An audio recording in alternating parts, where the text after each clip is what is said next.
তৃণমূল জমানার সেবাশ্রয় গত কয়েকদিন ধরেই অভিষেক বন্দ্যোপাধ্যায়ের এই সেবাশ্রয় নিয়ে ভুরি ভুরি অভিযোগ সামনে আসছে এবং সেখানে দেখা যাচ্ছে যে সর্বত্র বেনিয়মের ছড়াছড়ি, ভুরি ভুরি দুর্নীতি হয়েছে।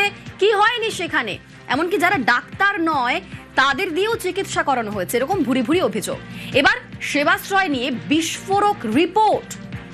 সেবাশ্রয়ে কোটি কোটি টাকার সরকারি ওষুধ ব্যবহার, প্রাথমিক তদন্তের রিপোর্ট স্বাস্থ্য দফতরের হাতে।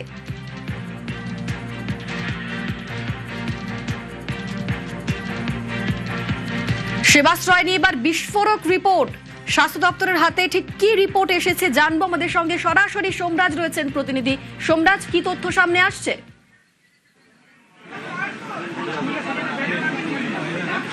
দেখো, সেবাশ্রয় যে কর্মসূচি হয়েছিল সেখানে সরকারি ওষুধের ব্যবহার করা হয়েছে, এই চাঞ্চল্যকর রিপোর্ট এবার জমা পড়েছে বলে সূত্র মারফত জানা যাচ্ছে।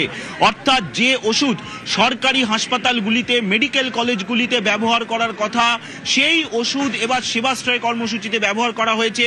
দক্ষিণ 24 পরগনা জেলায় যে সেবাশ্রয় কর্মসূচি হয়েছিল সেখানে সরকারি ওষুধের ব্যবহার করা হয়েছিল।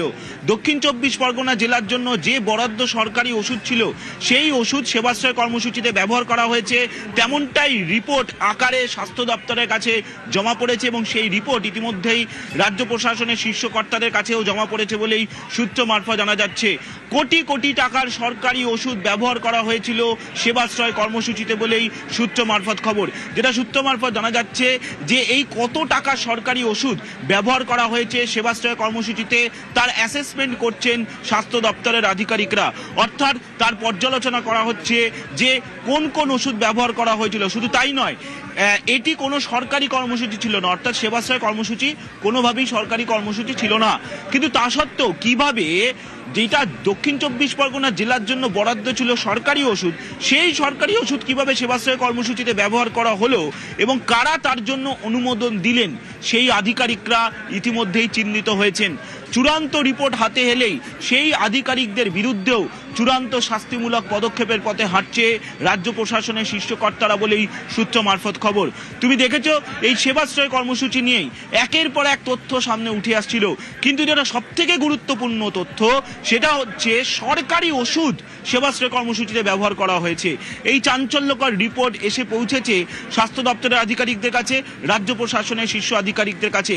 তারা তাজ্জব গোটা বিষয়টি নিয়ে। তার কারণ, সেবাশ্রয় কর্মসূচি যখন শুরু করা হয়েছিল তখন একটা বিষয় স্পষ্ট করে দেওয়া হয়েছিল রাজ্য তৎকালীন সরকারের তরফে যে এটা সরকারি কর্মসূচি নয়, এবং সরকারি কর্মসূচি না হওয়া সত্ত্বেও কিভাবে সরকারি ওষুধ ব্যবহার করার অনুমোদন দেওয়া হলো, যেটি দক্ষিণ 24 পরগনা জেলার বিভিন্ন হাসপাতালে যে সরকারি ওষুধ দেওয়ার কথা রয়েছে, যারা রুগী ছিলেন সেই সময় তাদের জন্য সেই ওষুধ ব্যবহার করার কথা বলা হয়েছিল, সেই ওষুধ কিভাবে সেবাশ্রয় কর্মসূচির মাধ্যমে দেওয়া হলো তা নিয়েই এখন প্রশ্ন উঠতে শুরু করেছে। ইতিমধ্যেই গোটা রিপোর্ট জমা পড়েছে এবং যারা অনুমোদন দিয়েছিল বা যে জায়গা থেকে এই সরকারি ওষুধ ব্যবহার করা হলো, দেওয়া হলো, সেই আধিকারিকদের বিরুদ্ধে শাস্তিমূলক পদক্ষেপ নেওয়ার পথেই হাঁটছে রাজ্য প্রশাসনের শীর্ষ কর্তারা। আগামী সপ্তাহের মধ্যেই, তোমাকে জানিয়ে রাখছি, আগামী সপ্তাহের মধ্যেই গোটা সিদ্ধান্ত চূড়ান্ত করতে চলেছে। অর্থাৎ সেবাশ্রয় নিয়ে রাজ্য সরকারের তরফে আগামী সপ্তাহে চূড়ান্ত সিদ্ধান্ত নেওয়া হচ্ছে। যে যে গাফিলতি পাওয়া গেছে সেবাশ্রয় কর্মসূচি নিয়ে আগামী সপ্তাহের মধ্যেই সেক্ষেত্রে রাজ্য প্রশাসনের শীর্ষস্তরের আধিকারিকরা শাস্তিমূলক পদক্ষেপ নেওয়ার পথেই হাঁটছে। তার কারণ, সরকারি ওষুধ ব্যবহার করার কথা সরকারি হাসপাতাল, সরকারি মেডিকেল কলেজগুলিতে, সরকারি স্বাস্থ্যকেন্দ্রগুলিতে, সেখানে কিভাবে সেবাশ্রয় কর্মসূচিতে এই সরকারি ওষুধের ব্যবহার হলো তা নিয়েই তাজ্জব রাজ্য প্রশাসনের শীর্ষ কর্তারা।